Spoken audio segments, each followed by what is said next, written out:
need to follow 3 rules in order to write your dissertation in 12 months or less with only working 10 hours a week.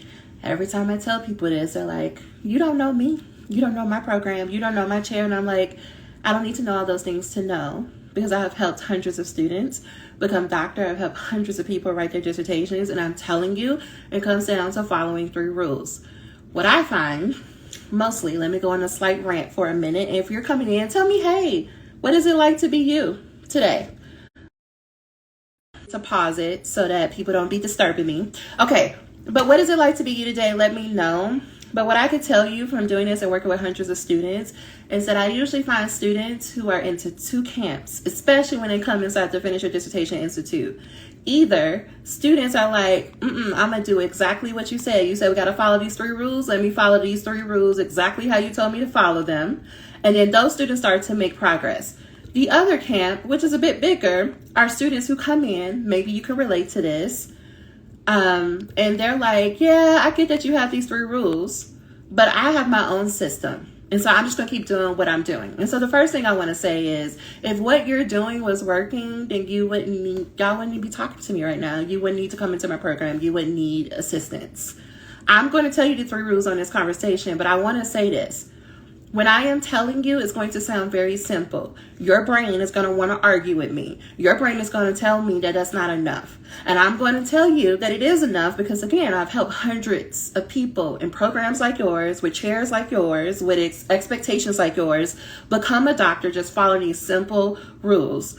And I need to stop trying to do 2 things at once.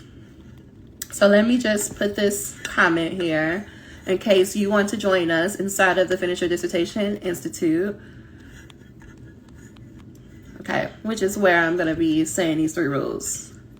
Okay, so we got that. All right, so 3 rules to finish your dissertation in 12 months. Rule number 1 is we follow the scholar basics. Y'all done heard me. If you've been following me for any length of time, you hear me talk about the scholar basics all the time.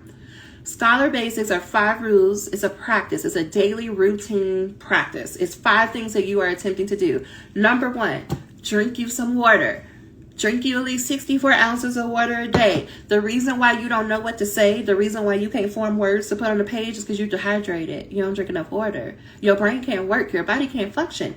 The reason why it's all like stiff and you ain't got enough water. The reason why you think you're hungry all the time, you're not drinking enough water. Okay, go drink you some water. That's number 1. Number 2, go lay down somewhere for at least 7 hours every night. I don't care if you can't go to sleep. I don't care if you scroll on your phone. I don't care if you do other things in the bed. Go lay down for 7 hours a minimum a night. Rule number 3, go move your body. You sitting in front of your computer, your laptop, you sitting at your desk at work, you not moving your body. Your emotions, your physical processes in your body, all the emotions and whatnot, they need some place to go. And if you ain't never moving, if you're just stagnant, guess what's stagnant too? All of that stale energy. And that becomes autoimmune diseases. That becomes things like aches and pains. You can't use your shoulders and arms. You're going to be like me in physical therapy, trying to write a dissertation and being in physical therapy 3 times a week because you don't move your body. Move your body. Rule number 4, empty out your brain. You keep reading and reading and reading and talking and reading, but ain't nothing coming out. You keep putting stuff in, but you're not organizing it. You're not giving it a place to go. Your brain is not meant to be a storage container. Your brain is meant to be a processor, meaning it's meant to scan its environment, figure out what to do with that information, and either decide to use it or store it in a long-term facility where you don't need to go get it for a while. But if you're actively writing a dissertation, you're going to need to recall that information. You need to put it on some paper somewhere. When you free write, when you empty out your brain, because that's my version of journaling, you make more space up here. And when you have more space up here, you know what you can do? Put words on the page. Scholar basic number 5 is to write a shitty paragraph. Did you know that shitty paragraphs get you to completed dissertations? This is what I mean. If you were showing up every day, let's just say for 2 weeks, if you were showing up every day and you were writing a shitty paragraph, for me, a definition of a shitty paragraph is 4 sentences that you put together and you called a paragraph. It don't got to make sense. It don't got to be spelled correctly. It don't even got to have a citation. When you put those things together and you call it a paragraph, and you show up and you do that for 2 weeks, you got 14 paragraphs, which is what, about 4 or 5 pages? Imagine if all you did for 2 or 3 months was write a shitty paragraph a day. You probably would be done with your proposal. Now, I'm not saying that it will be a perfect proposal, but it'll be a whole lot more than what you got right now. And I'm not your regular person. I'm not your regular professor. I'm going to cuss at you today, okay? It's going to be in love, though. Those scholar basics, drinking your water, laying down, journaling, moving your body, and writing a shitty paragraph every day, if you make that a practice, if you make that a routine, guess what you're going to have? You're going to have energy. Those of you who are like, I ain't got no energy, I ain't got no motivation, is because you're not taking care of yourself. You keep telling yourself, oh, I'm gonna think about that later when I become doctor. I'll take care of my sleep. I can sleep when I'm doctor. Guess who ain't gonna make it to being a doctor if you don't go to sleep? Guess who ain't gonna make it if you don't drink no water, if you don't move your body? Rule number 1. The first thing we focus on inside of the Finish Your Dissertation Institute is you taking care of you. Because none of this other shit matters if you are not well. Y'all about to make me go on a rant. How are you supposed to be somebody's doctor? How you think you're going to be out on stages and publishing books and telling people about themselves when you ain't got no energy? When you don't go to sleep? When you don't drink any water? How do you think you're supposed to produce new knowledge if you don't have physical energy to do so? You have to take care of yourself. The Scholar Basics is just the bare minimum. Y'all got on my bare minimum shirt today. I'm a bare minimum baddie. It's something that we say inside the group. We do the bare minimum. The bare minimum starts with the Scholar Basics. It's rule number 1 for a reason. I don't care nothing about no dissertation if you're not okay. These other people might take your money and say, well, as long as you doctored. No, you are human. You need to be able to function and be well and be healthy at the end of this thing. This degree, and I ain't shitting on it, it's a piece of paper, though, for all intents and purposes. It should not cost you your life. It should not cost you your sanity. It should not cost you your well-being. It's just one thing that it's an accomplishment. It is not who you are. Okay, let me not go too far off on a rant, but that is rule number 1. Rule number 2 that you will follow to write your dissertation in 10 hours a week is that every week, I don't care, every week you evaluate and you create a plan. You think you know how to plan, I bet. Here's the thing. For those of you who are on here live, tell me when you think over the past 7 days, so from today's Tuesday to last Wednesday, what worked out for you? Like, what is a strategy that helped you to show up? Give me one strategy that helped you to show up over the past 7 days. Like, is it that you joined a writing group? Is it that you went to, I don't know, you went to a brunch spot and you started to write? Is it that you met with your chair and you got clear? Give me one strategy that helped you to show up this past week, over the past 7 days. What is one strategy that helped you to show up? I'm hoping your program will help me to identify an appropriate topic. Yeah, so Total Recovery Project, if you're comfortable, tell me what your ideas are. We can workshop this now if you're comfortable. I definitely need to cut my work hours from 40 hours to 32 hours to care for myself truly. Mind, body, well, tell me, what does it mean to care for yourself truly? Like, if I had a camera watching you in your house and you were caring for yourself truly, what would I see you doing on a regular schmegular Tuesday? What are the behaviors I would see you doing? How would I hear you talking? What would I, like, if I could be in your body, what would you be feeling? Give me some more details. So our strategies we have is met with my chair to develop a progress plan. Yes, meeting with the chairs. So where's that? It re-energized me. Wait, I must have missed something. Sometimes, the Instagram. Oh, I watched one of your lives. Like, sometimes it'll be telling me the comments. Yes, I do that too. Like, people, just today, one of my favorite people in the whole wide world to listen to is Eric Thomas.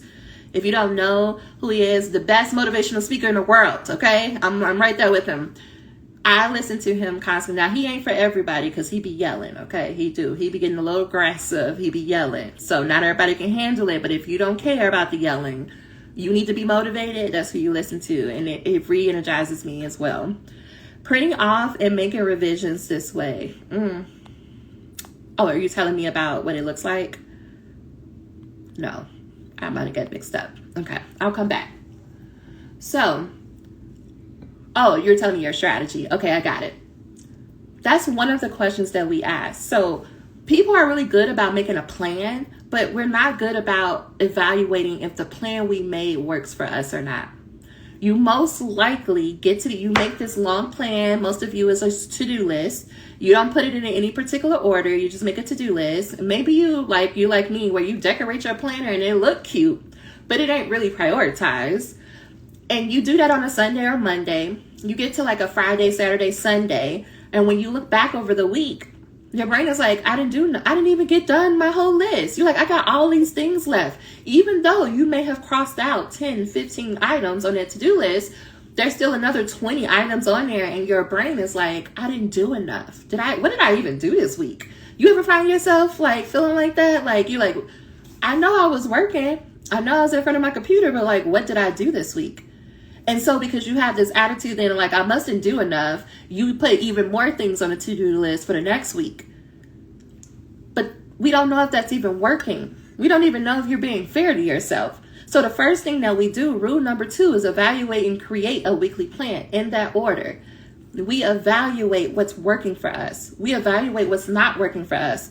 I ask students every Sunday, I'm like, what obstacles got in your way this week? Yeah, no. I'm not doing that shame party with you. We're not doing that. What got in the way? Work was busy. One of your kids got sick. You didn't feel like it. Tell me the truth. Like, what are the obstacles? Why do we need to know the truth? It's so that we can plan for it in the future. Because if it happened last week, we can bank on it happen again next week and probably the week before after that. So if we already know these things are going to come up, let's just make a plan for it. So let's go back. You didn't feel like it. Why didn't you feel like it?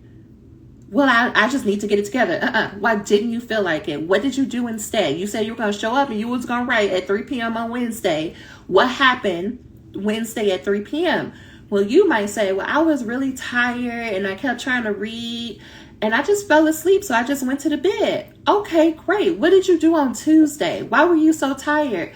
Well, Tuesday, I didn't plan on writing, but I decided to write for 10 hours because I was in the groove. But I didn't write on Wednesday. And then you need somebody who's going to say, that makes sense. If you wrote 10 hours on Tuesday, it makes sense that you ain't got the energy to do it on Wednesday. So why did you still try to write on Wednesday? And the student will say, well, because I had it on my plan. I'm like, yeah, but you already went off plan. Your body naturally wanted to write for 10 hours on Tuesday. Let's just honor what your body wanted to do. And let's just call Wednesday a break because that's what you needed because you worked 10 hours on Tuesday. So whereas you might be thinking, oh, I didn't do what I said I was going to do. You need somebody who's going to help you to reframe that to be like, actually, you did what you said you were going to do. You just didn't do it how you thought you were going to do it. You thought you were going to do it on Wednesday, but instead you did it on Tuesday. So it's still a win. You still did what you said you're going to do.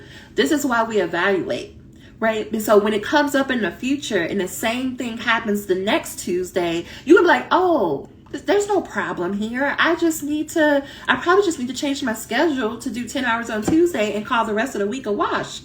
Now we're getting somewhere. Now we know moving forward, we don't need to plan on nothing on Wednesday. We're just going to plan it on Tuesday, right? That's a random example, but do you get what I'm saying? Please put a 1 in the chat if you're following me with that example. We need to evaluate what you're doing every week because that's the only way to know what's working for you. You might be following, right? I'm going to teach you the scholar planning routine. That is my system for planning, but you might, like after 2, 3, 4 rounds of the scholar planning routine, you might be like, okay, I like how Dr. Lacey taught me how to do this, but I'm going to do it this way. Let me give you an example.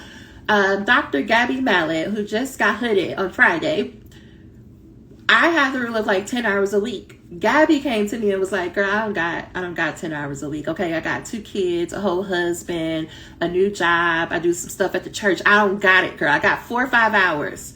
And so then she showed me how she set up her plan using what I taught her and how she reworked it for herself. That is what I want you to do. I don't want you to be a clone of me. I want you to learn how to make your time worth it. I want you to know that if you say you're going to get these 10 things done, that you can trust yourself to get those 10 things done. Instead of every Sunday you making some long to-do list, which most of the items on the to-do list ain't got shit to do with you or your dissertation. If we're going to be all the way real, you over there doing stuff for other people. But that's, again, that's another conversation. Okay, we're not talking about people pleasing today. But when you make a list of things that you're going to do for the week, and you know that you are 9 times out of 10 likely to do it because you set up a plan that works for you, not what works for your chair, your committee, but what works for you, it builds your self-trust. And the more that you trust yourself, the more confidence you have. The more confidence you have, the more you're willing to show up and put these words on the page and become a doctor. Everything that I design in this group is intentional. It's on purpose. I am teaching you how to show up and be doctor. This is beyond a dissertation in my book. I know that you know how to look up articles, right? You've been writing papers since you've been in school. What you may not know how to do is create a structure for yourself, to organize yourself, to be able to show up week after week, get work done, and still have a life. That is what I'm teaching you how to do. That is why we start with evaluating, so that we can solve for problems ahead of time, so we can troubleshoot for things that came up that you didn't know was going to come up. And you can use that information to inform what you're going to do for the next 7 days. We do this in community. Why? Because we can lie to ourselves. The definition of being accountable means you are being honest about, this is what I did, this is what I didn't do, this is what I thought I was going to do, but this is what actually happened. And you have to say that to someone that they can witness that you did this and you didn't do this.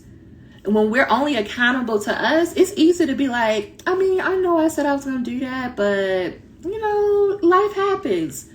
Whereas if you are in a group and you say, hey, Chris, I said I was going to do this on Sunday, but then Sunday came and I didn't do it. When you have to tell someone, and I'm not saying we're going around talking about our planners, but when you're in a community where the conversation is coming up, you're more accountable. You catch on to your bullshit quicker. You catch on to how you really are lying to yourself and versus what you think you're doing. And the more that you have to do that every Sunday, when you see planning will take you 20, 30 minutes, you're more willing to show up. You're more willing to execute that plan. The other part of the scholar planner routine is y'all don't know how to work. When y'all be telling me like, oh yeah, I did an 8-hour writing session today, or I did blah, blah, blah, blah. I'm like, what did you produce? Yeah, you sat in front of your computer for hours, but what did you produce? I'm not interested in the time you spent in front of your laptop. I'm interested in what did you produce? How many pages did you produce? What results did you produce? Stop telling me how many hours you work a week. I'm not impressed, okay? Y'all be rolling in my DMs. I don't care. I say this with all love in my heart. I do not care how many hours you put in. I care about what you produce.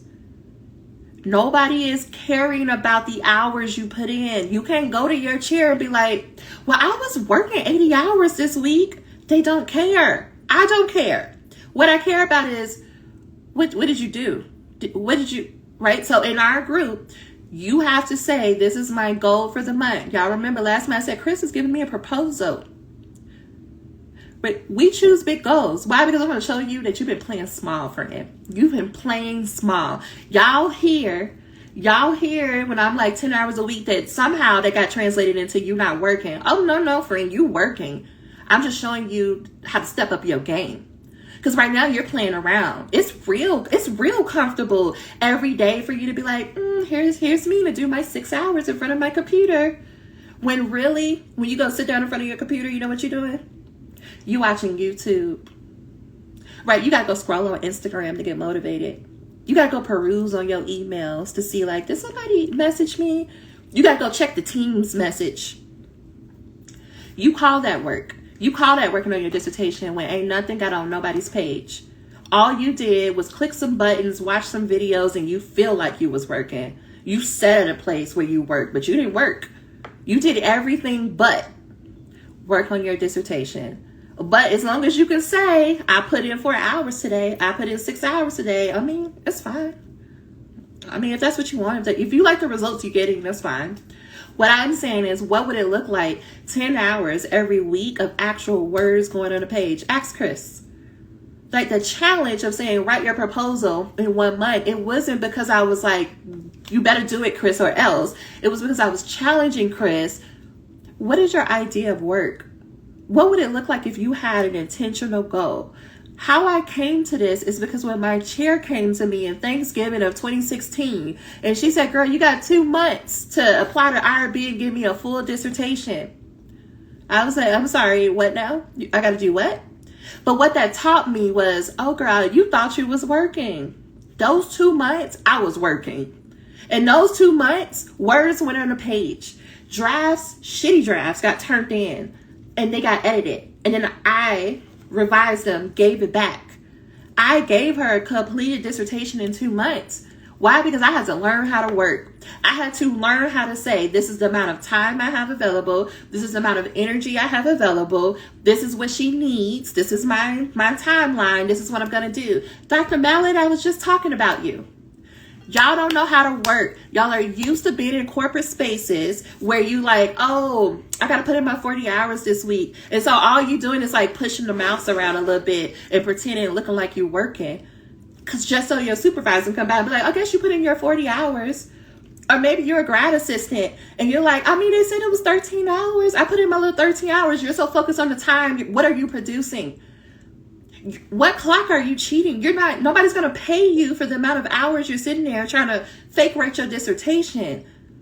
The only way you move forward in this process is if you produce chapters, if you produce manuscripts, if you produce data. They do not care how many hours you set in front of your computer. This is not nobody's 9 to 5. We care about a dissertation. A 2 months, a full dissertation, child. No, you should go talk to her, okay? Like, she's still on these Instagram somewhere. I'm going to tag her in here to be like, yeah, she told me 2 months. On January 2nd of 2017 is when IRB came back and was like, here you go, girl, your study is approved. On January 3rd, I was like, everybody help me, participants. By January 6th, I was collecting data. By February 6th, I was completely done with data, did my first round of analysis, and was doing my second round of analysis. By March 6th, my friend had a very shitty but full draft of a dissertation. So when I tell you you're not working, this is what I mean. What are you producing? How many pages do you produce? Okay, everybody tell me, how many pages have you produced in the past 7 days? If you are actively writing your dissertation right now, tell me, how many pages did you produce? I don't care about the quality of the pages. How many pages did you produce in the past 7 days? Tell me. If the answer is less than 2, you need to be in this group. At a minimum, 2 pages need to be written a week. How you do that? You make a plan that supports you writing at a minimum 2 pages a week. This is what I mean when I say y'all are planning, but you're not planning in a way that's effective. You are working, but it ain't producing the results. If your plan does not help you to execute at least 2 pages a week, we got to have a different conversation. Rule number 2, evaluate and create a weekly plan. We do it on Sunday. Rule number 1, follow the Scholar Basics. Rule number 3 is what's going to get y'all. It's what's going to get you. Rule number 3 is you must meet with your chair at least once a month and show up with a draft of something. Meet with your chair and show up with a draft of something. The reason why you're taking care of yourself every day is so that you can have energy to put words on a page. The reason why you're evaluating creating a plan every Sunday is so you know exactly what words to put on a page in what order, so that you can show up at the end of the month with, hey chair, look at my shitty draft. And for many of you, it won't be shitty. Why? Because you were showing up, because you're actually doing work, because you're actually putting your time to use. You're going to show up with a draft. And you know what's going to happen after you do that for 2 months, 3 months in a row? Your chair's going to be like, now, wait a minute.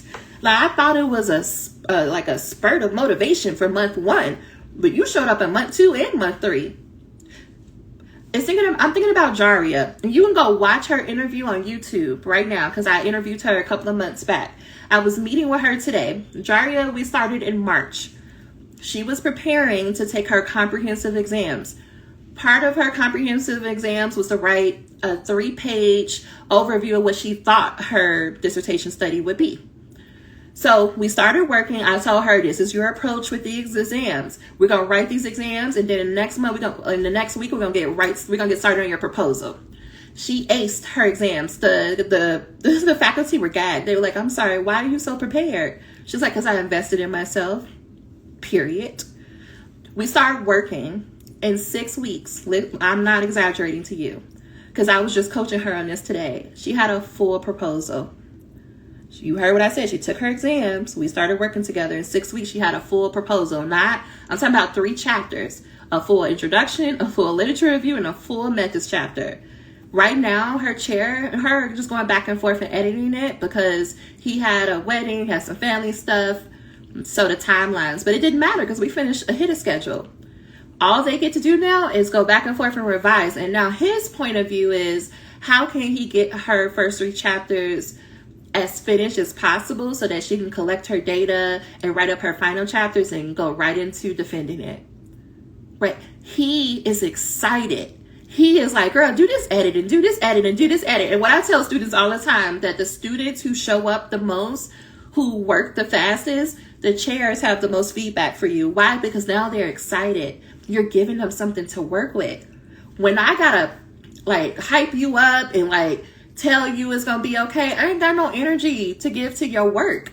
But when you show up with something, when you giving me at least a draft a month of a chapter, oh, that energy hit different. I'm like, girl, like, how do I help you? Her chair is so excited. He already talking to her about faculty jobs, and she got a whole another year and a half before she could graduate because she's a school counselor. She has to do an internship after this dissertation. Right? But he's so excited. He's so hyped. I see this a lot in the group. When you show up with a chapter, at a minimum, a chapter a month, your chair is going to be like, they're going to be sending you articles. They're going to be like, I was up thinking about your study, because they're excited. Most students, what you do is like, you get to the dissertation phase and you're tired, which is understandable. But in that tiredness, in that overwhelm, in that imposter syndrome, you start avoiding your chair.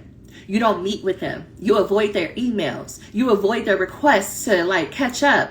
They try to help you. You're like, no, I got it, because your shame is telling you that you're supposed to know the answer. Your shame from when you were very little and the way you were raised is telling you you're supposed to know the answer. You're not supposed to ask for help. But your chair's over here offering help, and you may not be able to recognize it. And so in your quest to be like, I can do better all by myself. Let me do it myself. Let me be with my friends. Let me do it with my mentor. And your quest to try to do it by yourself, you left your chair out. And so you're sending a message to your chair that you don't need their help. That you don't want their feedback. That you don't want their support. So you spend months and years trying to write a raggedy little literature review. And by the time you send the literature review to them, their attitude is like, what you want me to do with that? That's why they give you feedback like, just keep reading. That's why you talk to them. They're like, yeah, just keep going, because they tried to help you. They were all about it, right? And I know for some of y'all got some stories. I'm not talking to y'all. For most of you, though, you are avoiding your chair. You have hid from them for so long that they now think that you just aren't out here doing nothing. Because if you leave a human to assume, we're going to assume in a negative way. You're going to leave your chair to assume that you're not doing anything. This is why it's important for you to meet with them at least once a month. And eventually, as you move through the group, you're going to be meeting or talking to them once a week. Because that is the only way you get to the finish line. The only way that piece of paper gets signed and you become hooded on that stage is for your chair to approve of your topic, for your chair to approve of your proposal, for your chair to approve of your final dissertation. Y'all be getting caught up in the committee, and the committee ain't got no power. Ain't nobody really thinking about them. The committee, for the most part, just be making things complicated. You know, we love them. They're supportive. But it really comes down to your chair. Your chair has the most power in this dynamic. What I mean by power here is that they are the ones who are going to make the final decisions about, is this study ready to go? Is this student prepared to defend? But you, my dear, you have the most influence. Your chair may have the power to make the decision, but they're going to take their cue from you. When you are in this group, when you're in the Finish Your Dissertation Institute, you know how you walk up in the meeting with your chair. You're like, hey, yeah. How you doing? That's great. Here's what I got for you. This is how Jaria walked into that conversation with her chair yesterday. Here's your introduction chapter. I would need you to look over that. Do you need 2 weeks or 3 weeks to give me feedback? He's like, 2 weeks sounds good. She's like, okay, you're giving me the literature review. I'm going to have that for you in 2 weeks. I would love to defend by September. Let me know what I need to do in order to make that deadline. But it's been great. And because she shows up with that energy, her chair matches her energy. You're showing up like, I don't know, I'm not sure. Do you think I can graduate? I'm not sure I can graduate. Do you think this is right? I don't know. And your chair's like, I got 20 papers to grade. I got 10 missed calls. I got to do my own R&R. I've got time to be helping you. And I know they sold you a dream that when they enrolled you in the program, they told you that they were going to have very supportive faculty. They're going to have faculty who will help you through this. They lied. I mean that in the best way. Like, even the most supportive programs, they lie. It's marketing. Okay, take it from somebody who has a business. Higher education taught me everything I needed to know about marketing, about how to hustle the people. And I'm not hustling you, but higher education is a hustle. They lied to you when they said, oh, it's only 2 years of coursework and 1 year of the dissertation. But why is it taking you a year just to write the literature review? If that was true, right? And you know what happens with that? You start thinking it's you. Because you're like, well, they told me 2 years of courses and a year of the dissertation, but it's been a year and I can't even write the literature review. It must be something wrong with me. I must not be trying hard enough. There must be something I'm missing that I don't know. You start having that conversation to yourself late at night. That's bullshit. That's not it. It's not that you're not doing enough. Most of y'all are working harder than most people in your program. If you really could see how other students work, you would see that you're probably doing more. You just need a different strategy. There's a difference between putting in effort and having a strategy. I am teaching you a strategy. There are 4 parts to becoming a doctor and writing a dissertation. Number 1 is the research, like technical, how you conduct the research. But there's 3 other parts. There is the project management, like how to keep yourself organized, the time management. There is the writing part. How do I read and write and edit like a scholar? And then there's the how do I be a doctor, right? You can have a dissertation, but if you don't know how to walk in a room, if you don't feel confident being like, I'm Dr. So-and-so and you are, right? If you can't listen to people talk at you at a conference or just in an academic setting and people are saying this and somebody has this opinion, you can't figure out, okay, this is what I think about it and feel confident enough to say, this is how I think about it. I hear that you said this, but I think this, and this is what I'm using to back it up. If you can't do those things, you need help. There's no shame in asking for help. Because how are you supposed to know how to be a doctor if you've never been a doctor before? How are you supposed to know how to do this thing if nobody is, especially from my friends, you're the first one in your family. How are you gonna be over here talking shit to yourself and you like, I should know this, I should have asked questions, how? I was talking to a student who I had to be like, your chair is playing in your face, right? Like, you could go file a grievance because this is discrimination. And she was like, no, I just need to ask better questions, or I should have known to like follow up more and more. I said, girl, you sent 10 emails. It's right here in black and white. Like, you did ask all the questions. At what point are you going to say it's his responsibility? He didn't do what he said he was going to do. The program didn't do what they said, right? Not in a victim, like it's nothing you could do about it. But at some point, we can put responsibility where it needs to go. But she was like, no, it's just to me. No, it's not. It's the system. Doesn't mean you can't get what you need. But if you are someone who just simply, you do not have access to capital, to support, to knowledge, how are you supposed to know? And this is going to be my last rant, and I'm going to look at the questions. Most of the people who get to a doctoral level are not the first ones in their family. Let me say it again for those who are multitasking in the back. Most of the people who get to a doctoral level, who get to any terminal degree level, are not the first ones in their families to do that. Why am I saying that? That means that when they are coming into a doctoral program, they have an idea of what to expect. They have an idea of the type of opportunities to listen out for. They already know, they've already budgeted. I'm going to need an editor. I'm probably going to need a writing coach. I'm probably going to need to join somebody's writing group. They've already made plans and set aside funds for that.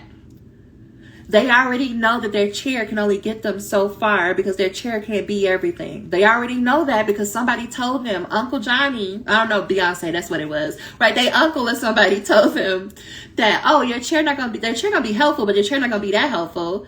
Somebody already told them about the library and the writing center and the other free resources. Somebody already told them about fellowships. Like, hey, you want to make sure in your first and second year that you start looking at fellowships so that when you get to your dissertation, all you get to do is focus on your dissertation. You don't have to worry about working. But what happens when you don't have anybody to tell you about those things? What happens when you don't have somebody every step of the way saying, okay, this is what you can expect for your first class. This is what you can expect for your comprehensive exams. You are paying the price of being the first. I am saying that to say, like, that means you need help. Y'all, I swear, if I knew that dissertation coaching was a thing when I first started my dissertation, all of my money, in the same way, because, you know, I did tell you I did my dissertation in 2 months. I'm not ashamed about it. I just want to say this with a little bit of trepidation of, like, I also started this business while doing that 2-month dissertation. Listen, I need to have a lot of things that stimulate my brain. Otherwise, I get off track, okay? But I invested in a business coach. Why? Because I didn't know how to run a business. I didn't know the first thing about a business. So I was like, girl, let me go over here to these loans from the financial aid. You can have a third of these loans if that means you're going to teach me how to have a business. I was just talking to her yesterday. I was like, I thank her so much. Her name is Quanisha. And I said, girl, thank you, because I would have never thought to be a dissertation coach. What I was trying to do was nowhere near a dissertation coach. And she was like, you need to let that go and come over here. You obviously understand research. You obviously are good at teaching people. Go ahead and be somebody's coach. And that's what I did. And I've been doing it ever since for 7 years. Okay.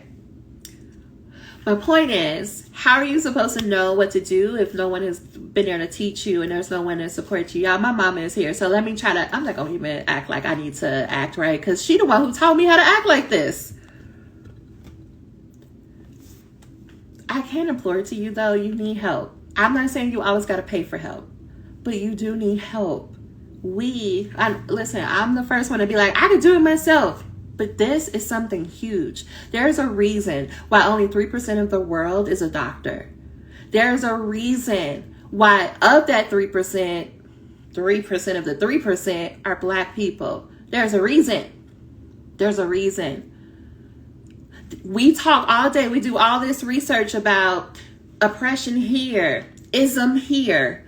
But you don't ever consider that you're living in it right now. And you think you're supposed to do it by yourself? Like, make it make sense. This is why I offer free things, low cost things, and hype. I have something for every budget. Because I promised myself in the middle of crying in Starbucks, being like, this is the most asinine thing. Why would she tell me to do this in 2 months? In the middle of crying in Starbucks, I promised myself that if I figured it out, I'm going to tell everybody. And let me tell you, I was just talking about this yesterday. I was hot. When I got to my defense and I realized it clicked for me, you see what I'm talking about? Pissed? I was pissed because everybody was so busy talking about, oh, when you get to your dissertation, it's going to be so hard. When you get to your dissertation, you're going to have to read, you're going to have to learn. It's going to be so rigorous. Everybody was so busy talking about the actual content of the dissertation. Nobody talked about time management. Nobody talked about how to get yourself to write when you don't feel like it. Nobody talked about what happens when you got a little neurospiciness going on. You got a little ADHD and you got executive functioning ain't your ministry. What you do there? Ain't nobody say nothing about that. Everybody else is talking about the reading. So maybe you are like me, where I focused on the reading and the research part. I was good on that. I just didn't know how to do the writing or the time management or the doctor part. Nobody said nothing. They took for granted that I would know how to do it. They might be taking it for granted that you know how to do it too. But how would you know how to do a thing that no one has taught you? How would you know? Okay, y'all got me yelling. Let me go look up these comments and these questions.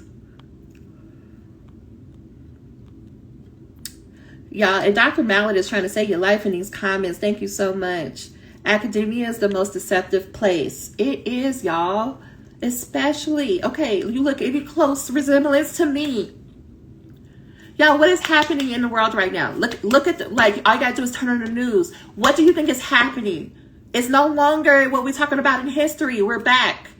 You are in a place where you can help so many people. There are so many people who need your work.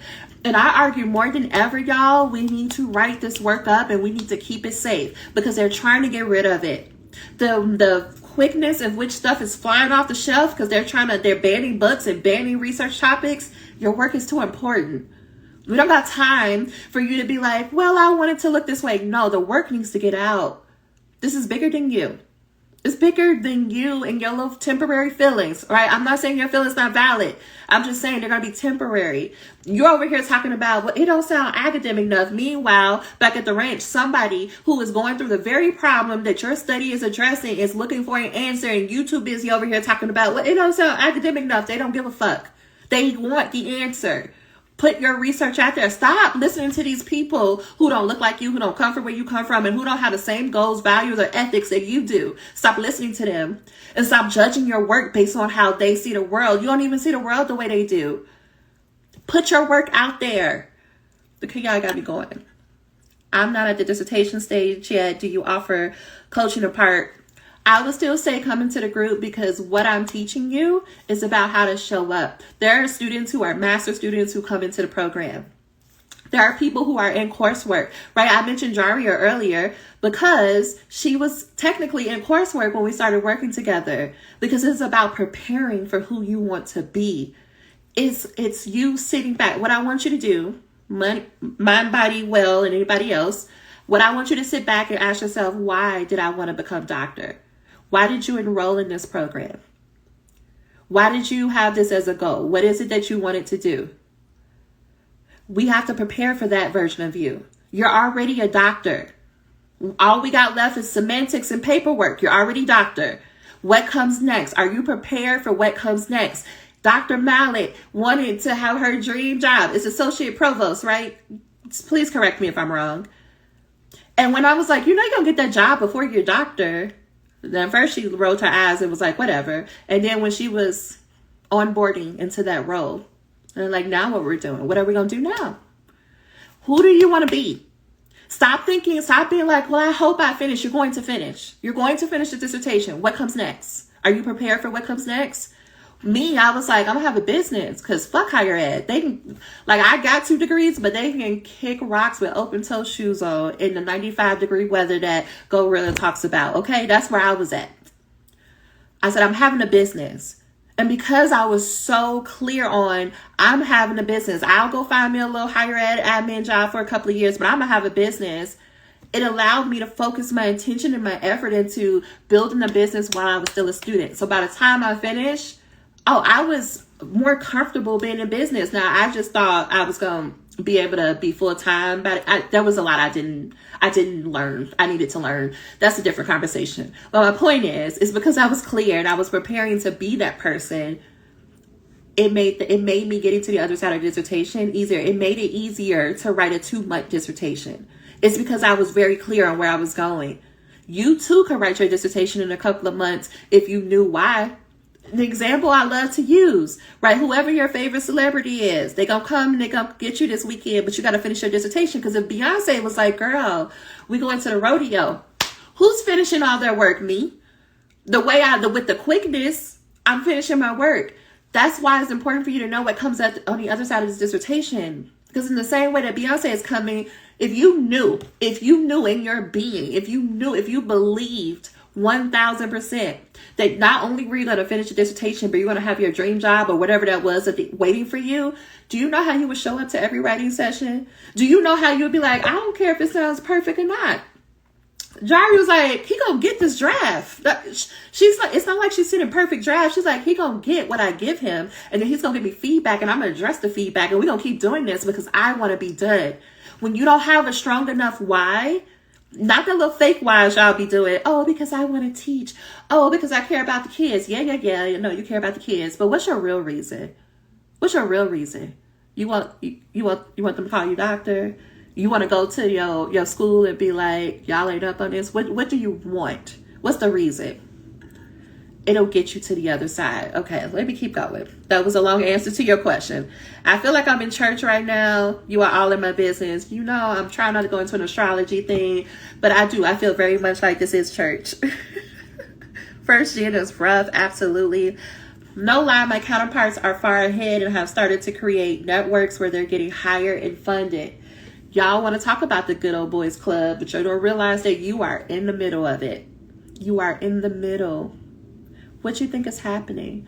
See, okay, really, really quickly. This is how oppression works, or any forms of abuse, really. There needs to be someone who has the most power. Their brain. Their brain is why they have the power. They use their brain to solve problems. Then there are the group of people who are being oppressed, and they are told to do that their labor matters. You, my dear, went into a doctoral program where they're teaching you how to think. They're teaching you how to be someone who's in power. Somebody better catch it. They are teaching you how to be in power, to be a person who makes the rules. The gag is, they think because, oh, you're so grateful that somebody let you into their doctoral program, that you're just going to follow whatever rule they give you. So yeah, they're teaching you how to think, but they're teaching you how to think where they still benefit from the system. But if you pause for a minute, take a step back, you'll realize, oh, you fucked up. You taught me how the game works. And you know what you can do when you know how the game works? You can break it. You could burn it up. You could change it. You can create a new game. Why? Because you know that you're more valuable than your labor. Now you recognize the power of your brain. But there's so many people who become doctor and they think they're fighting against oppression when they're just doing the same thing they claim to be fighting against in their research. So that was for somebody. I'm gonna come back. Let me tell you, this group is everything. Helps you make a plan, holds space, and teaches you what you need to become doctor. Yes, there is. White people don't want the minority to be professionals in the educational field. We started this shit. The reason why it's still going, but don't even get me back on another rant. Nobody wants to support you, not even the professor. It's because they're like, what do I get out of it? You're making me work. I don't want to work. I'm not supposed to work. So something you're going to hear me say a lot in the group is let them do their job. They're getting paid to do a job. Let them do the job. What I mean is, if you are someone who is not submitting a draft at least once a month, you're not letting your chair do their job. If you don't go meet with your chair or send them an email every week, you're not letting them do their job. If you don't ask them a question, I don't care if you know the answer or not, you're not letting them do their job. If you don't give them expectations of what type of support you need, you're not letting them do their job. We can manage up. You can manage up your chair. Let them do their job. I got to step 3. Did I miss the rest? So it's only 3 rules. We keep it simple over here. We got 3 rules. Why? Because you don't need to be entertained by me educating you. You need to be a doctor. You need to finish your dissertation. Okay. Let's see. Are you still here, Gabby?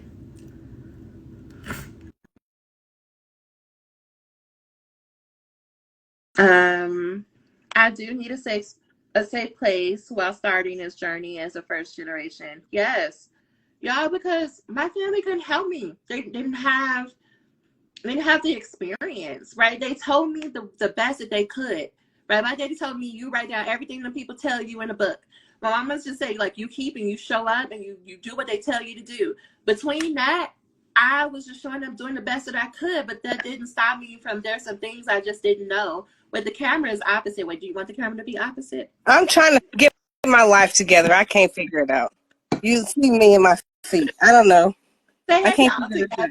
Okay, I wanted to see if listen, if you want to do a filter, you can. It should be a button at the top. I don't know how to do that. I don't know how to do that. It is what it is. Hi, Dr. Mallet. How are you? I'm good. How are you? I'm good. It's been so long. I was just talking about you. I mean, a good one, of course. I was like, yeah, I need to call Gabby again. Do you think she will say yes? I'll message you about team stuff. But how is it to be hooded on Friday? It was good. Hi, sister. I see that you just logged in or signed in. It was good.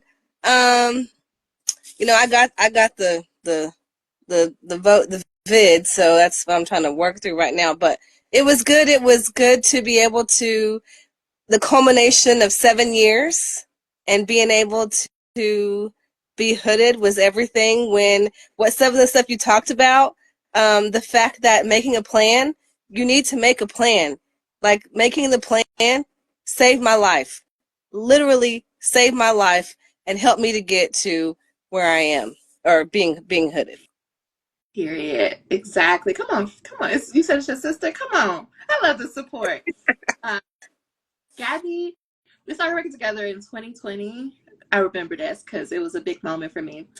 And I was telling them earlier about how you were like, girl, I don't got 10 hours. You're going to get this 4 hours. I'm going to write this literature review.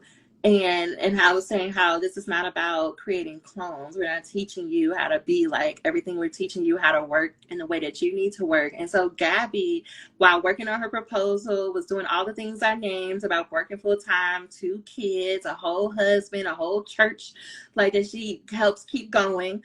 And she was giving her 4 hours to her literature review, and she still had time for happy hour and a good smut novel, because you don't need to put your life on pause to be somebody's doctor. Mm-mm. Not at all. And all of it. Like, I'm gonna give you this cute little 6 hours, and I'm gonna plan and know what I need to do and make sure to the T. If I'm writing a whole section on academic satisfaction, then you're gonna get this cute little section on academic satisfaction, and then I'm gonna keep listening to my book and have my mimosa while I'm doing it. Mm. Well, how do you think about that now? Like, is that different? Like, I'm curious. It's like in the moment, because I can imagine somebody being like 4 to 6 hours. That's it. Shouldn't I be doing more? What does that mean to you now? I know that's not a clear question. I think now it's funny because I'm like, I for real did that. Like, Mm. people are like, yeah, thank you, sister. Okay. My sister is out here turning out all my business, y'all. Okay. Lord Jesus. But no, seriously, I'm over here like, no, I for real did that. And now that I think about it, I'm like, I didn't have to have 11 hours to do this dissertation. I didn't have it.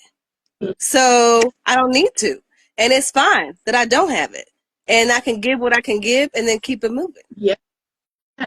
And I brought up Camille. Camille, me, I didn't give no warning. Me, Gabby, Camille. Y'all have very sweet. Hi. I need it. But talking about this idea of working when you can, and Camille is someone equally, a whole husband, 1.5 kids because she's pregnant. Her job is she's traveling most weeks, and yet we're gonna put in the time we're gonna put in. That whole cute little 6 hours, that little section, right? Mm. That is the space that I'm in right now. And when I can focus and get more, cool. But I don't beat myself up for doing what I said I was gonna do or postponing what I said I was gonna do. And so I love to hear you say that, and then also Yes, that you're on ma'am. the other side. On the other side. And it's okay. Like I used to be like, when Dr. Lacey would talk about, the 10 hours or whatever, and when I joined, there was people in my group who were like, well, can I give, more? That's cute. That's, if you want to do that, I ain't got time for that. I ain't got time for that. I got 40 hours to get to this job. I have kids who are very active. Now they're teenagers, who are almost done with high school. God help me. But so I just I couldn't. And so this is what you're going to get. And I was okay with that. Mm. And I was still making moves and still got to the other side by being able to do that. Mm-hmm. Mm. Tell me, I'm curious about, because the other thing that I think people are like, is she on drugs or what? This whole idea of writing a chapter in a month or submitting at least 2 pages or like having 2 pages a week. Am I smoking drugs? Like, No, what's happening? no, let me tell you something. Let me tell you how specific you have to be. Y'all, I'm not trying to preach because Dr. Lacey already snatched edges. You can see mine's coming up, but I'm on the other side. So this is stress going back in. But when you are specific, when I tell you I had multiple sections. I'll give my lit review as an example. In my lit review, there's multiple things in there. My dissertation topic is looking at academic outcomes for students with disability. So I had different things that I had to write on. When I tell you, I literally would have to plan the fact that for Monday from 6 to 8, just get throwing out numbers, and I'm Central Time. Monday from 6 to 8, I'm going to write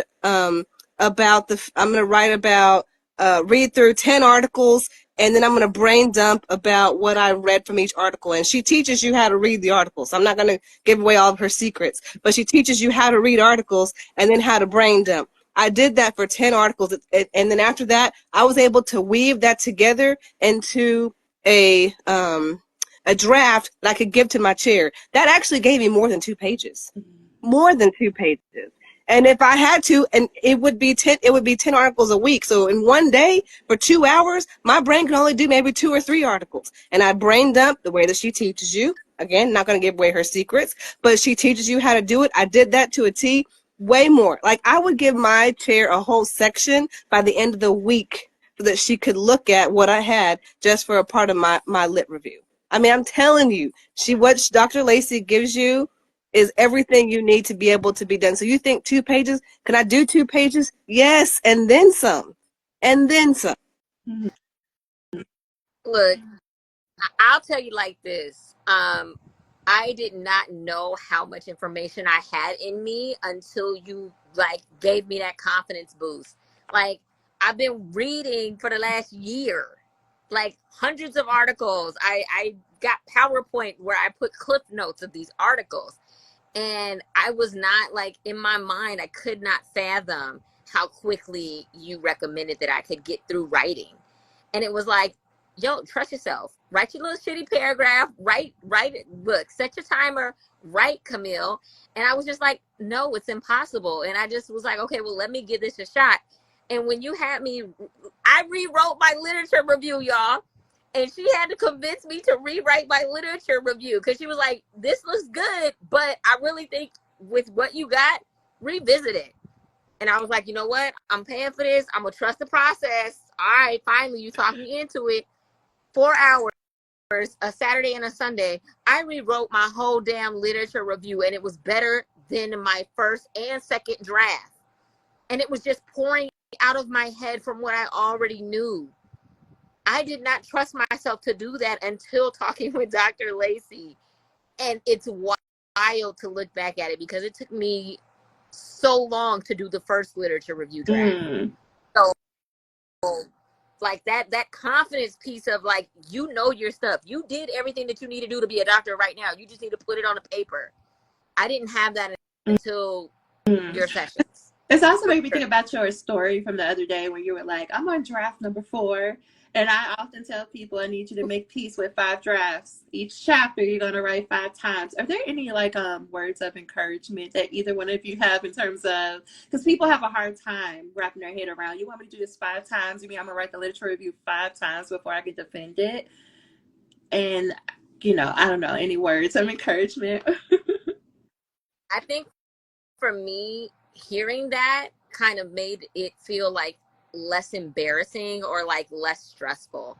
Like, it's like telling me, okay, look, you may feel like this is good, but don't be upset if you have to revise. Just prepare yourself mentally, knowing that you're going to have these edited products. And so for me, like, that just made me feel better of like, anytime I got feedback, I was like, well, what draft is this? This is number 2? Okay, we're cool. Let's keep working. So for me, that just, it gave me more confidence and kind of gave me a mindset of like, this is how it's going to track. And if I do less than that and it gets through, bomb. If I hit 5, then okay, I hit 5. So it just took like that guilt, that shame, like, oh, you know, maybe I need to invest more time so I don't have to do more edits. And it made it all just feel lighter and less pressure. And the reason why I talk so much about like a shitty paragraph or shitty pages is because that first draft is just you getting the gunk out your brain.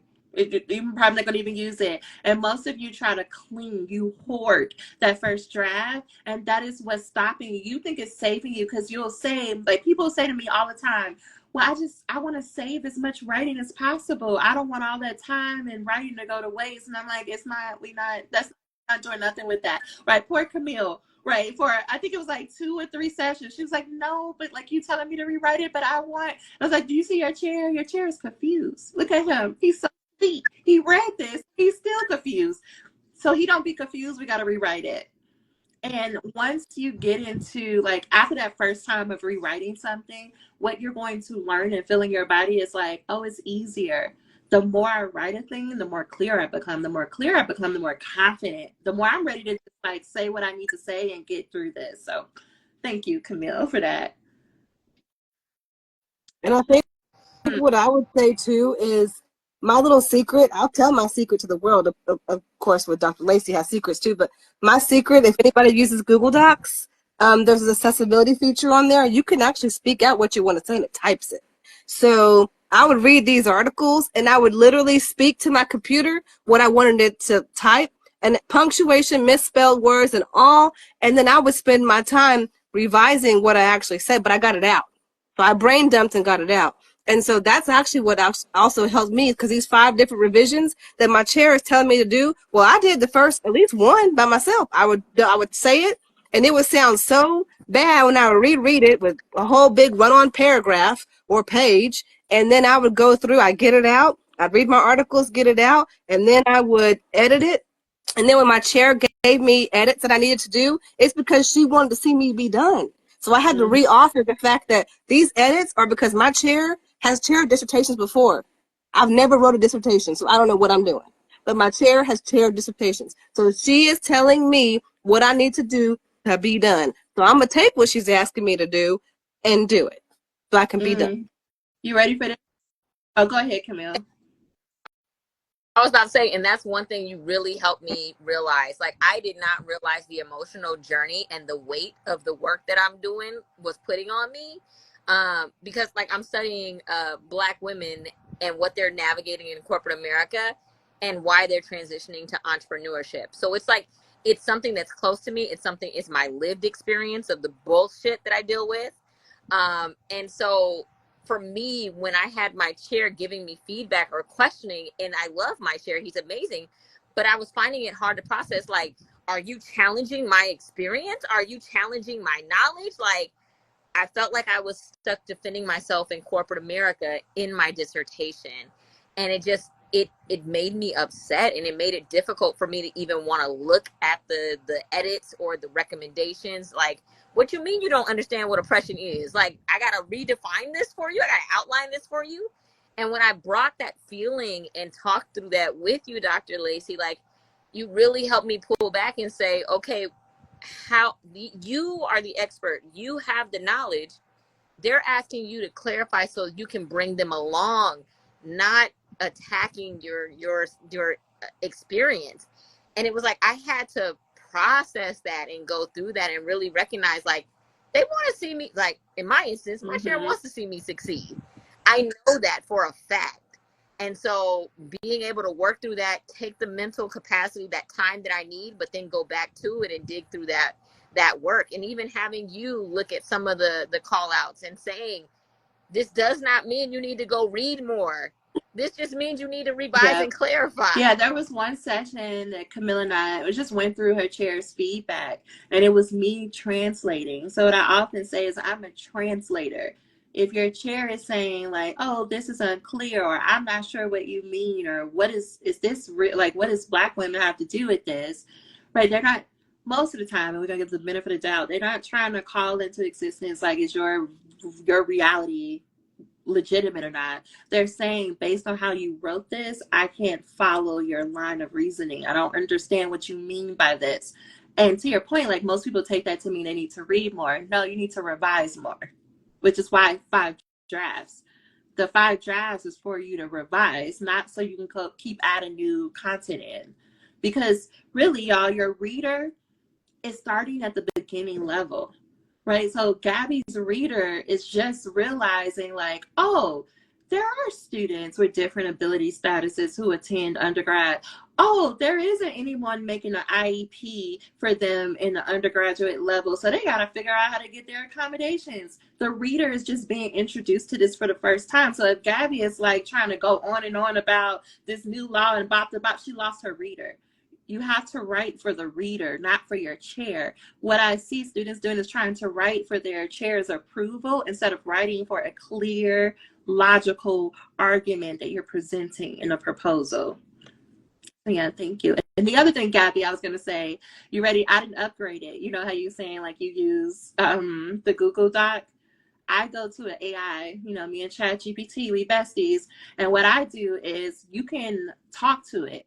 And so I will say, your role is to help me clarify my idea. So for instance, I am going to write the introduction to my dissertation. My dissertation topic is the experiences of undergraduate students who have, I don't know, ADHD, and they're trying to make it through their first year, right? Your role is to help me get the first few paragraphs. And then I will word vomit and say, how do you improve it? It's going to transcribe and it's going to say, this is how I would improve it. It's not going to add anything because I was very clear in what I asked it to do. That's for somebody, because we're going on hour 2. So if you've been hanging around, you got that for free. I would suggest that you go try that at the AI software, because you may find that you have a whole chapter. Now, don't get carried away, because what I do see students do is start using the AI too much. Now I don't even know what you're writing about. You don't even know what you're writing about. You use it once or twice and then go edit. Okay. Because listen, people, I'm like, unleash and transform. You've been in the AI software because it talks a certain way. You've been in there. Okay. Let me see. What else? We talk a lot about taking care of yourself, and we talk a lot about not having to sacrifice your health, your well-being, your travel schedule, your sex life, none of that for a dissertation. Why do we talk so much about emotions? Is it pointless? Because people tell me I don't need that little community. I don't need the little emotions. I just need you to tell me what to do. What would y'all say to that? No, you need it. You need it, because I'll speak for me, as someone who didn't grow up around all that and suppresses emotions because I'm just made to get things done. I needed that reminder. I need that reminder of, I'm not a robot. I can't crank this stuff out, and I have to make sure that I take care of myself, because if I don't, I'm gonna burn myself out at both ends.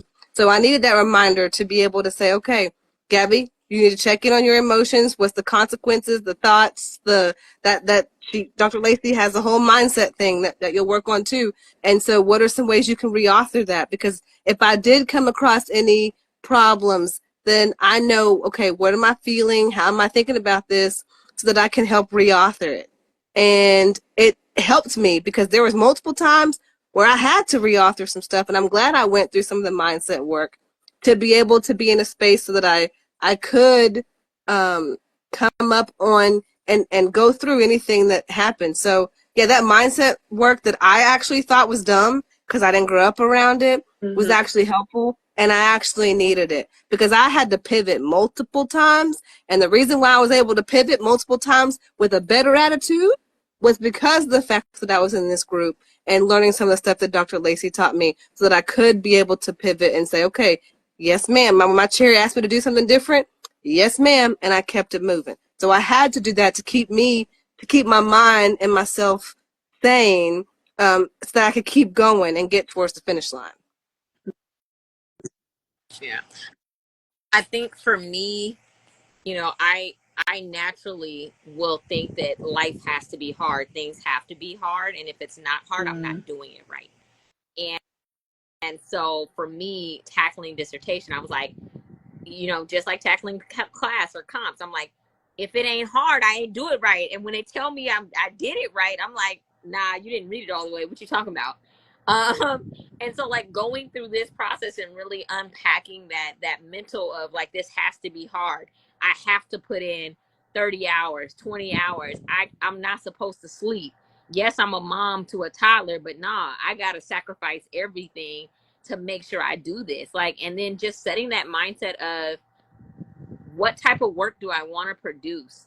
What does that really mean? If I am strategic and plan what I'm supposed to do, how much of a difference that could make on the amount of time commitment that I'm doing. Like right now, I was so stressed out about dissertation. I actually took a Mm-hmm. year off of writing, because I was like, I can't focus on class, family, work, writing, and all of these things. And right now, writing is too frustrating. I did not touch writing from fall of 2021 until fall of 2022. And I had so much guilt and shame around that. But I now realize after working with Dr. Lacey, like I needed that time to step away from that. I was falling apart and not taking care of myself. And so what felt guilt and shame for me, now I recognize like I'm producing better work probably because I took that time. And now I'm not pushing myself through like if I don't feel well or what have you, like I'm not guilting myself about it. Now I'm just like, okay, how do we need to readjust the plan? It got to a point where I was scared to take vacation and not bring my books or my laptop with me. And talking with Dr. Lacey, she was like, okay, well, let's look at your timeline though. Like the timeline you got, if you take this 2 weeks and you don't do work and you rest, you're gonna be right on time, Camille. Why? But like, why can't you rest? And it was her and the community that really helped me realize, nah, like if you just keep pushing, you might just fall apart. And then what type of work are you going to produce then?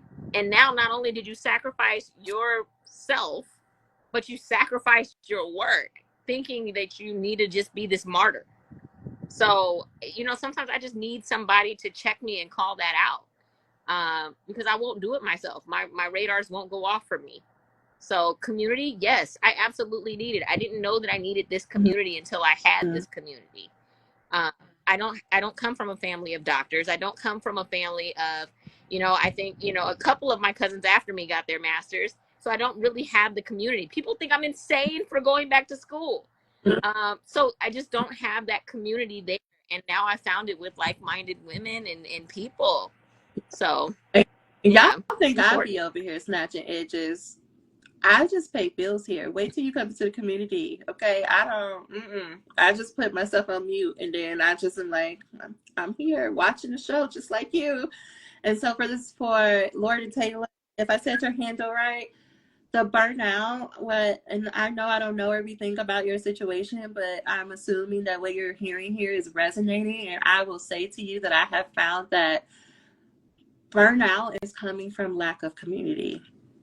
It's because you have been pushing yourself. Like, let's just take a pause for a minute. The fact that you got through your proposal, like you got through your coursework, you passed your exams, and I know I'm making a whole lot of assumptions for a minute, but you got through your exams, you got through your proposal, you did IRB, you collected your interviews, and now this is the part where you're like, right? Like, I know you say you took time off, but this is the part.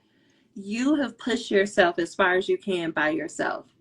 And you may have people around you. I'm not saying you're completely alone, but I'm willing to bet 9.9 times out of 10, you don't have a community of people who are either at the same place as you and who is not afraid to like support you and challenge you at the same time. Because most of y'all, right, and I know the three of us, like school wasn't the thing that was hard. It wasn't, the academics wasn't hard, than the peopling and the politics and the hidden curriculum. That's hard.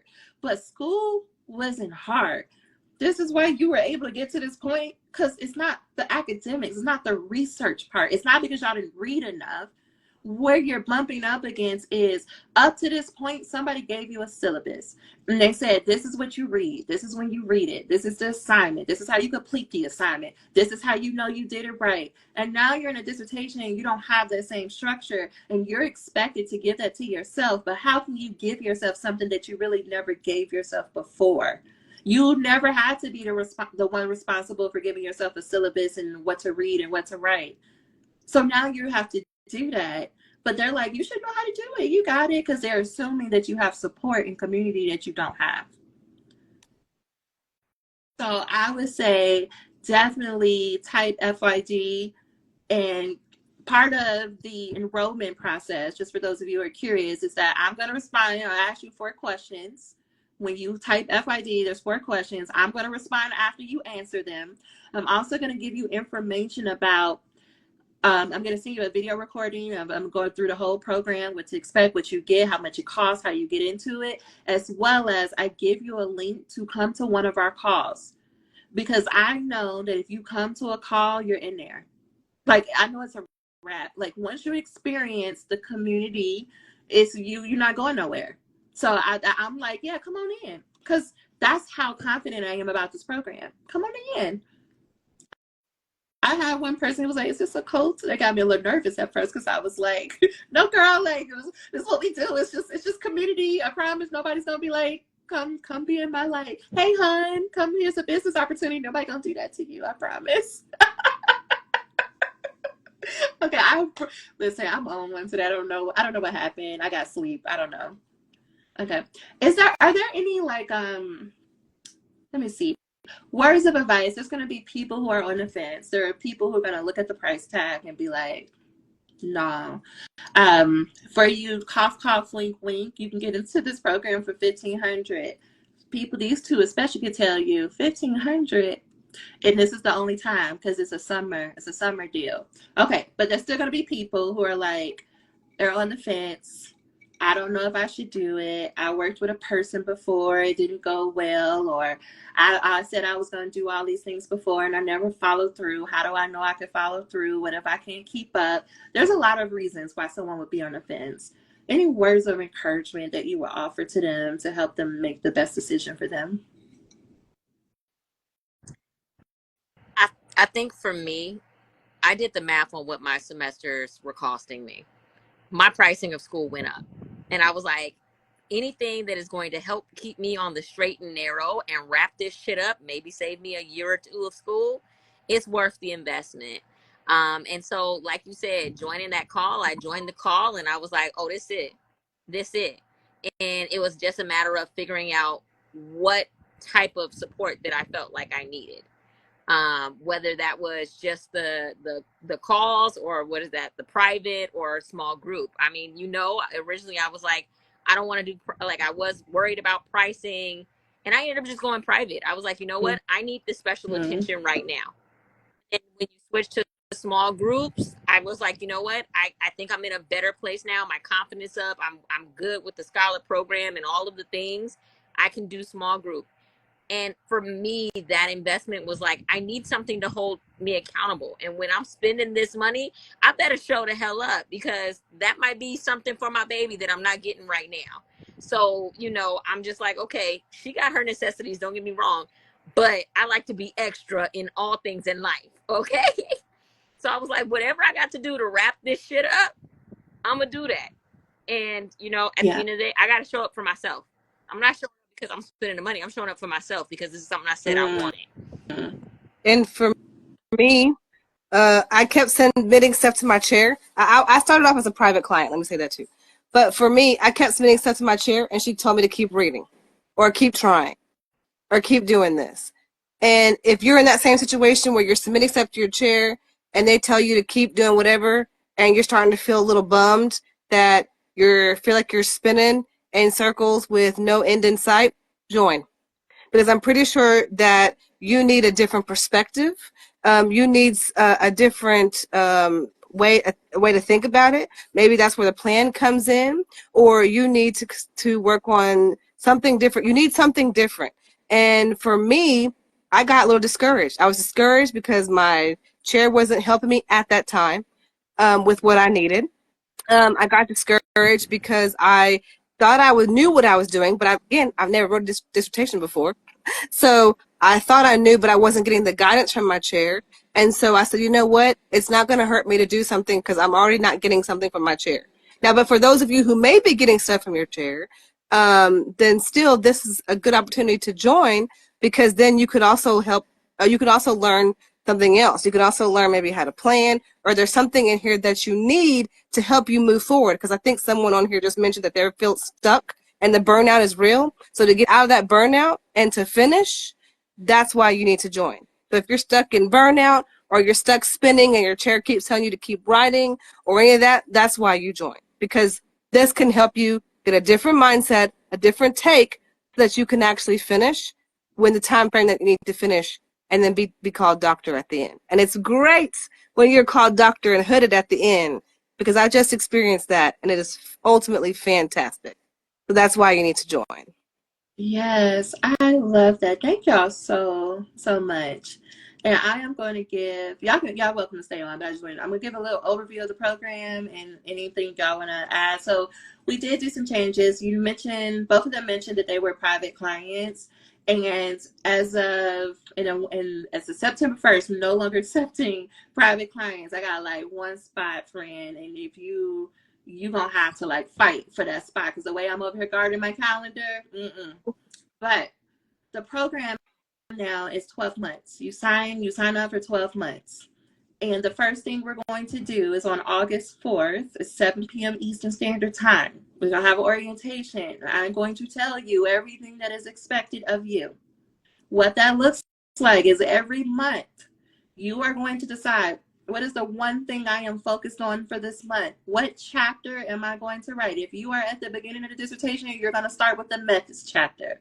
So by the end of August, at a minimum, you're going to have a complete shitty draft of your methods chapter. How are you going to do that? Well, on Sundays, you're going to join us and we're going to make a plan for the week. We're going to evaluate what happened the past 7 days. You're going to make a plan for the next 7 days.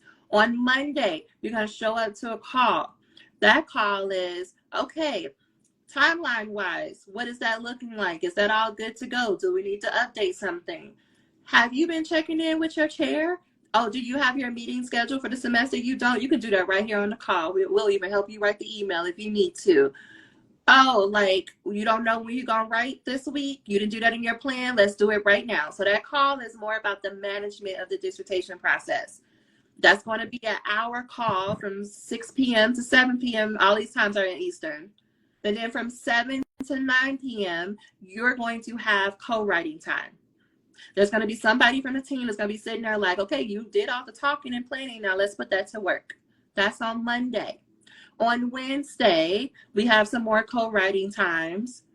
On Thursday, it's the end of the week, you're going to show up to the call and I'm going to say, what did you write this week? Show me your pages. Let's look through your pages. Oh, you got feedback? Let's look through the feedback. I'm quick to pull up somebody's document and you're going to watch me either read, you're going to watch me write, you're going to watch me edit because you think you know how to read, write, and edit like a scholar. But when you watch me do it with somebody else's work, it's going to click for you differently and you're going to know like, oh, I should do it this way. I should do it that way. At the end of that, from 7 to 9, we still have another co-writing call. The reason why we changed this program is because we are focused on you doing the work. You need a place that not only is going to help you process, emotionally get there, but to actually hold you accountable to doing the work. We have multiple co-writing sessions. Camille's going to be one of the call facilitators. You might show up. She might be there. She's going to be like, what you doing? What we doing this session? Because you need that. You need multiple people asking you, what are you doing? There is a whole private community where you get to be like, hey, does anybody got this article? Hey, anybody want to write? Hey, what y'all doing? Let me celebrate. Let me pop my shit for a minute. Oh, y'all, I'm going to this party at such and such, right? Because it's not all just academics. There's a lot of debauchery in there, okay? But it's good. It's cute. You can talk to people. There's going to be somebody who's going to be there to answer your questions. There's going to be a section over there that says, ask the coach. You can go over there. You're going to ask your question. One of us, somebody is a team of Black women doctors who are like, what you need? What you want? You need some help? You're going to show up, which is why I'm like, Gabby, you know, wink, wink, cough, cough. But yeah, that's going to be somebody who's going to slide in. Okay. I'm sure I'm missing some other stuff. We have events. We have a writing retreat every month. Why? Because this is about you doing the work. Some of y'all have already come to the writing retreat. 10 pages in 2 days. Now y'all laugh at me with this name and then you show up and you're like, oh, I get it. Because it's about you writing and doing the work. Y'all, I created the program that I needed. And throughout that community, mindset work is a must. Because you think you need a deadline and an action plan. No, you need to talk to yourself differently. You need to stop telling yourself that you're lazy. You need to get it together and you don't know what you're doing. You need to change the conversation you're having. Because that's not your voice. Those are not your words. You need to stop using it.